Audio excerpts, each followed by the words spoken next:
Hadouken! Hadouken! Hadouken!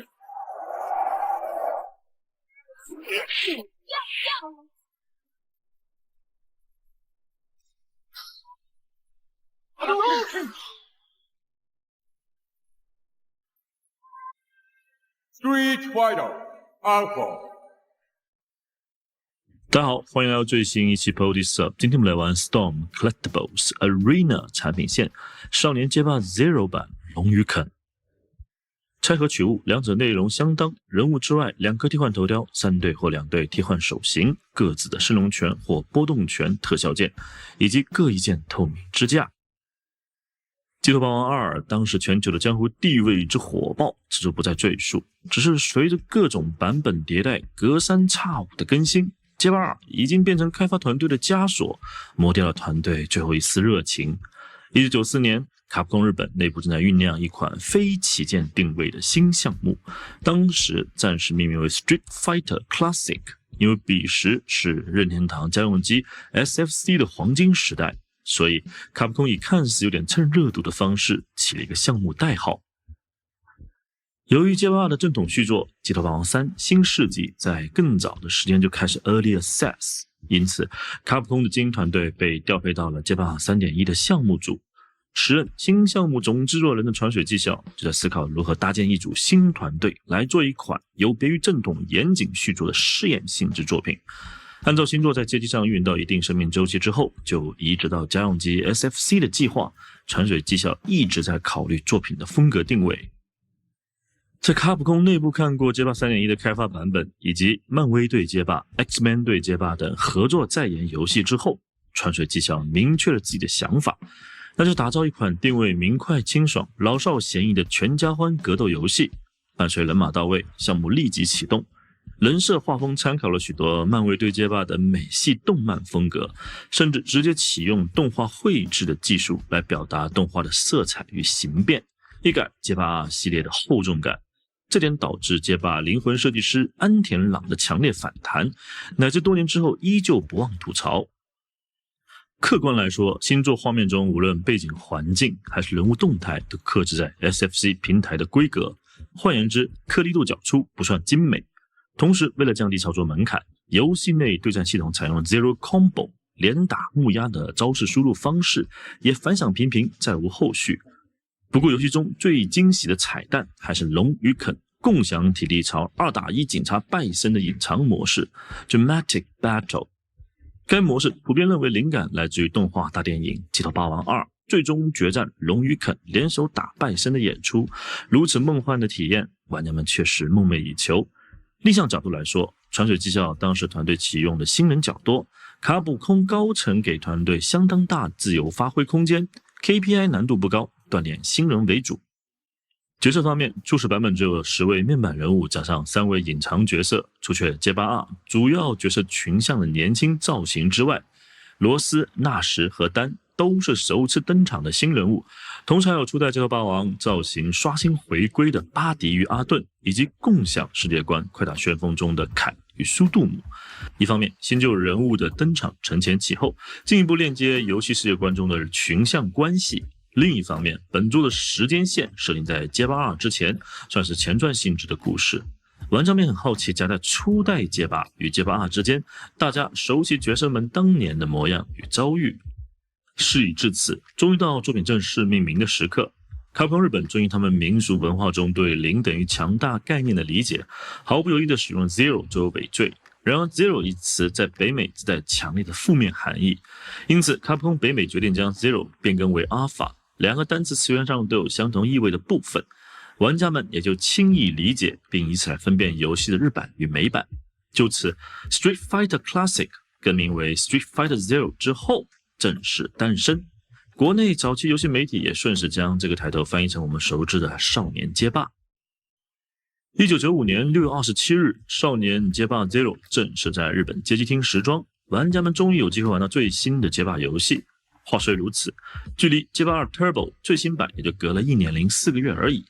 全新的美术风格与战斗体验，自然而然地吸引了大批新玩家入坑对战。用现在的话来概括，就是品牌刷新后带来的用户年轻化。如此差异化打法给卡普空开发者团队带来大量反馈数据与经验，也让传水技校信心倍增。哪怕初代少年街霸 Zero 有这样那样的不足，但是大量玩家们，尤其是新玩家的投币热情，让卡普空很快着手部署家用机移植版的规划。初代少年街霸 Zero 先后移在索尼 PlayStation、世嘉图形等当年主流家用机平台，甚至2001年还在北美发行了极简 GBC 的掌机版本。讽刺的是，本作唯独没有 SFC 的版本，与最早的目的完全脱靶。可能这就是所谓的策划永远赶不上硬件的更新换代。本作的宣发形式与泛娱乐多媒体的结合也足够行业标准，小说、漫画、设定集、原声带、CD 有声剧等应有尽有，甚至 IP 授权商品的领域，本作开始陆续出品 Q 版人物收藏闪卡套装，价值极高。如今市面上该套卡牌早就价格起飞，一卡难求。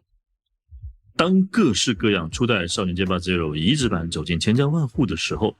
卡普空内部对少年街霸 Zero 2的呼声早已此起彼伏。在面对玩家们所希望更多新老角色参战的需求，传水技校脑海中已经描绘出了更大的蓝图。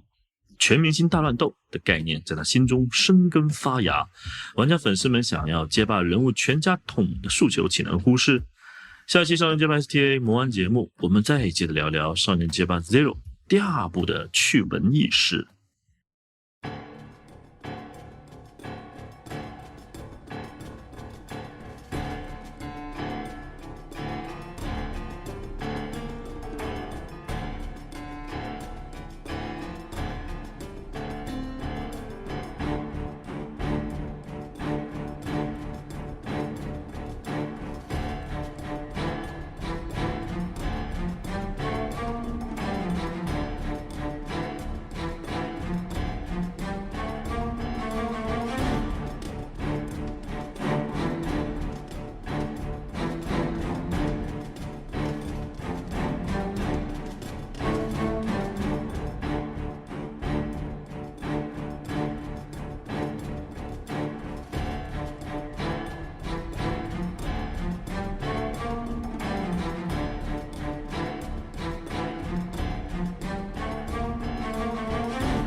得不感慨，由于 Storm 8寸系列玩过很多，对6寸新系列没有太多期待，亲自玩过之后，却意外的发现 STA 的产品力奇高。可能是我先入为主，拿 Jada 接把2系列来做参考，以为新系列就着头雕变成日系商品审美，其他规格与 Jada 持平。没想到我错了 ，STA 是直接把 Storm 标准商品以1:12尺寸复现出来，人物本体产品体验没有丝毫缩水。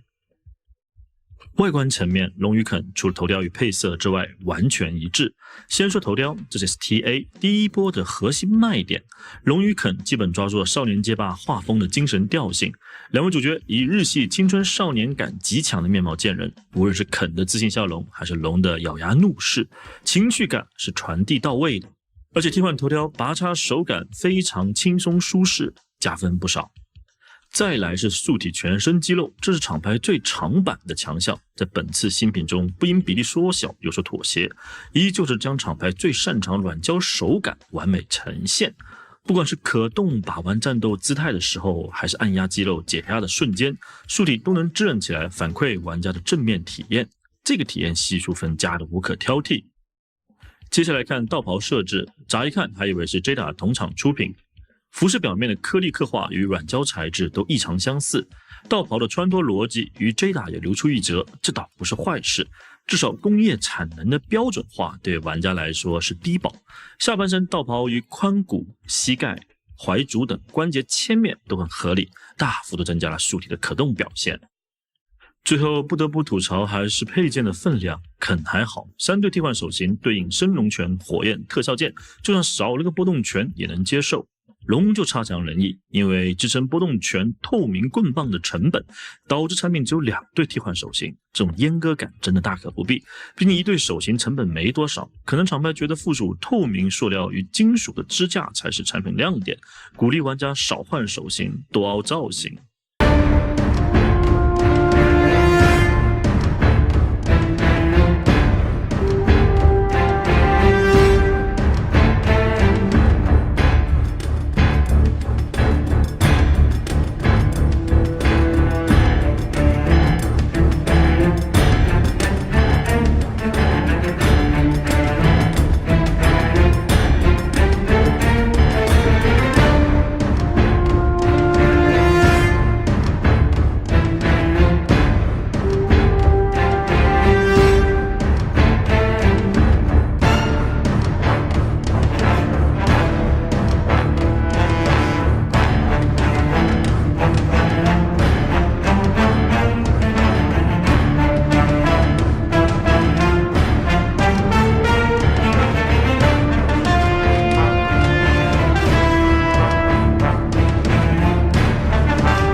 寸量两者高度，龙头顶6寸出头，肯头顶因为同一素体也保持同样身高。与 Jada 街霸2版警察拜森对比，与 Jada 2版龙与肯对比，与 Storm 自家街霸2版龙与肯对比。言而总之，我对 STA 第一波商品印象很好，很喜欢。Storm 作为日系 IP 美系体验的老牌香港厂牌，在对抗 Jada 强势猛攻下，挥出了令玩家们肯定的反击。两者都是180到200元左右定价产品，该区间的可动公仔能打就没几个厂牌。而这一次正面交手，明显 STA 占据了上风。面相、肌肉、可动、气质、手感这5个技点让我印象深刻。至于配件量的问题，我也好奇 STA 会否效仿 Jada 出豪华版商品呢？除了已经开定的少年街霸版沙加特 ，STA 第一波商品还有春丽、纳什与丹，希望半年一个，赶紧大货。